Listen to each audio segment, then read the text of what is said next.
just curious, how I know you mentioned Ramirez too, but how did Ryan Garcia compare to those guys? Yeah, he's nothing compared to them. Ryan Garcia really in general is a pussy. That's the way to put him. I sparred him when I was an amateur at the time, beat the lugs out of him, and he didn't want any more sparring after. Jumped out of the ring after 4 rounds, but we've had previous history with him. There's been a lot of back and forth talk between me and him, but that's sort of a fight I'd like as well. I see he's back. He's ready to fight again. So that's the sort of guys that would put me in a good position getting a fight with him. Well, he has talked about knocking out super welterweights, so it's plausible that you could fight him one day at 54, right? Yeah, I'm a super welterweight. I'm only a call away. So no, Ryan knows me. He surely remembers the beating, at that time. But he's quite a character. He's one of these guys. He's a lot of people talking about him, but that's the sort of fights I want. I want all these guys that at the top, the 154 division. I'm coming for them all.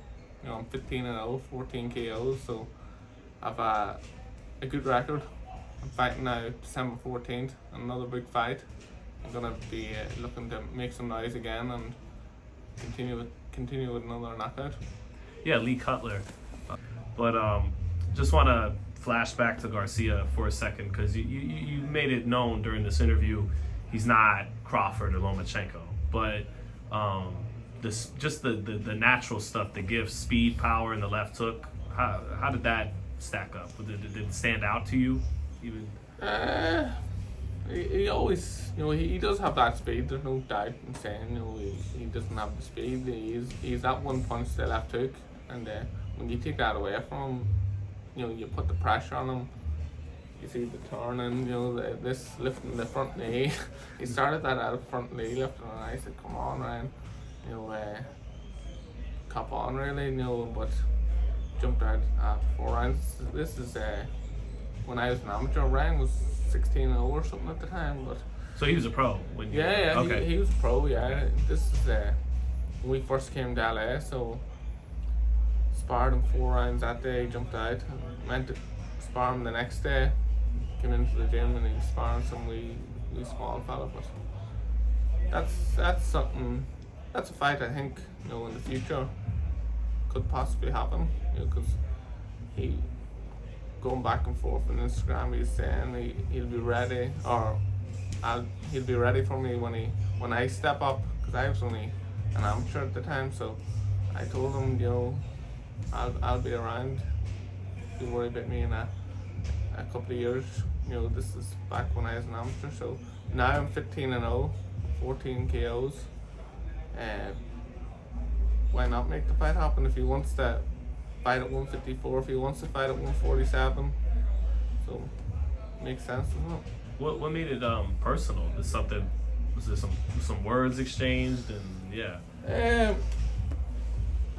wasn't much after it. It was just when he fought Luke Campbell. I said in an interview that Luke Campbell could cause problems, that he could potentially beat Garcia, and he seen it. He wasn't happy. He's saying, "Oh, I don't know what this dude's all about," and this, that, and other. But I don't like talking about sparring stories or anything like that. What happens in the gym happens in the gym. But right. I know a pussy when I see one, and Ryan Garcia is a pussy. One of them guys that fights out of fear. I see through guys like that. Well, just last one on Ryan, because you and your brother are familiar with Haney, seen him in the gym. Your brother fought him in the amateurs. Do you think Haney could beat him in a rematch? Maybe not right now, but whenever that does happen, whenever he's ready. Yeah, well, it all depends on the weight. It was hard to come from that last fight. He was 3 pounds heavier. 3 pounds is a lot. Coming into a fight, but it's a good fight.